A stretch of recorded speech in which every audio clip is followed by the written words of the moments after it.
Oke, matur nuwun.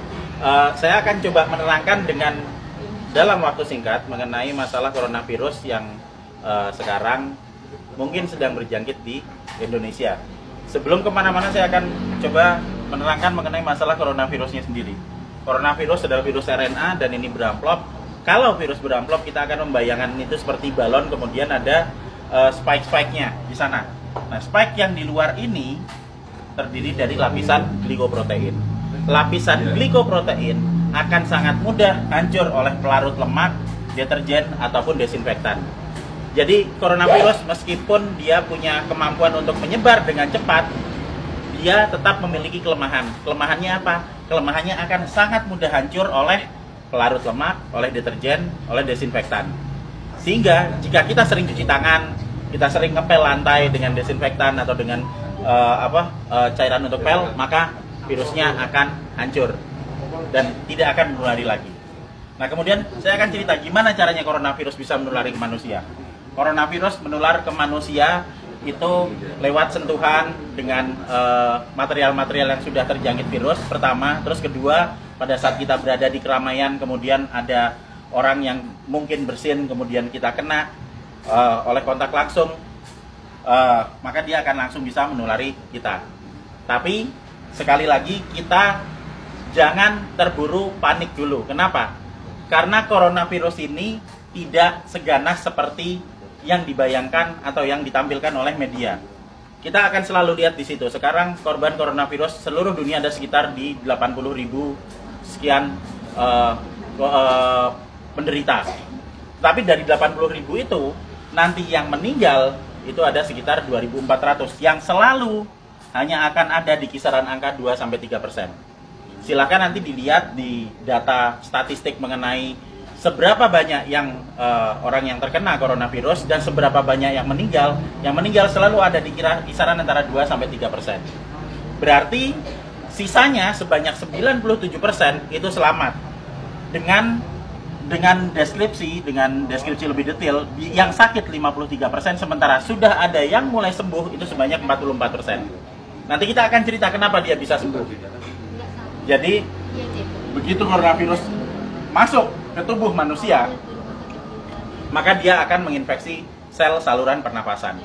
Hari pertama akan ada bersin-bersin, wajar karena itu sistem imun non spesifik yang bekerja. Hari kedua akan ada pilek. Hari ketiga dan keempat kemudian nanti akan ada demam. Hari kelima demam akan berlanjut, dan jika badan kita fit, maka di hari ketujuh antibodi akan mulai dikeluarkan. Jadi kita akan belajar mengenai sistem imunologi basic di sini. Pada saat terkena pertama kali, maka tubuh perlu waktu 7 hari untuk memasukkan data mengenai virus yang masuk ke sini ke sel memori. Di hari ketujuh ini ada antibodi. Hari ketujuh antibodi akan meningkat, akan keluar di sini hari ketujuh. Hari ke-14 dia akan naik sampai ke atas maksimal. Nah, pada saat antibodi naik di sini, maka antibodi itu akan dipakai untuk melawan virus corona. Karena antibodi sifatnya spesifik. Antibodi anti corona hanya bisa dipakai untuk menangani virus corona. Dan itu akan dikeluarkan 7 hari pasca infeksi, yang akan sampai di puncaknya di 14 hari. Pada saat antibodi sampai di puncak, maka virus corona akan ditangani oleh antibodi di dalam tubuh kita sendiri. Karena virus hanya bisa ditangani oleh antibodi. Beda dengan bakteri. Bakteri bisa pakai antibiotik, virus nggak mempan. Hanya oleh antibodi. Dan nanti antibodi akan berlanjut turun sampai di minggu ketiga. Apa yang terjadi di minggu ketiga pada saat antibodi sudah mulai turun? Berarti infeksi yang ada di dalam sudah ditangani oleh antibodi yang tumbuh dalam kondisi maksimal di umur 14 hari tadi. Jadi sesudah 21 hari, otomatis virus yang ada di dalam badan kita sudah tertangani. Apa yang terjadi kalau nanti ada serangan virus lagi? Jika ada serangan virus lagi, data yang ada di sel memori akan dikeluarkan sehingga respon imun kedua akan berlangsung 24 jam sesudah paparan. Jadi misalnya saya sudah pernah kena corona dan saya bisa bertahan hidup sampai 14 hari, maka saya akan kebal seterusnya. Dan berikutnya jika saya kena virus corona lagi, kita nggak perlu nunggu sampai 7 hari sampai antibodinya keluar. Sekarang kena, maka besok antibodi sudah dikeluarkan. Itu sebabnya 44% orang bisa sembuh bahkan tanpa vaksin, karena vaksinnya belum diketemukan. dan masih ada 53% yang sakit yang akan sembuh ngikuti 44%. Karena pola kematian atau mortalitas tidak pernah bergerak dari 2-3% maksimal. Sehingga tidak perlu khawatir, tidak perlu panik pada saat ada wabah corona. Kita punya prinsip penanganan wabah ada 3. Pertama, kita kurangi paparan virus. Gimana caranya? Untuk kita pribadi hidup sehat, sering cuci tangan, jaga kebersihan tubuh, sering mandi. Kalau misalnya kira-kira kita khawatir terjangkit, ya jangan datang ke tempat keramaian yang banyak orang sakit.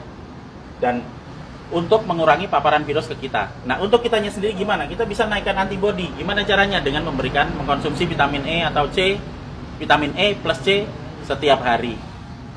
Plus madu. Karena madu bisa dipakai untuk energi, sementara vitamin E dan C akan bisa dipakai untuk menaikkan produksi antibodi. Energi dipakai untuk pembentukan antibodi dari kita sendiri.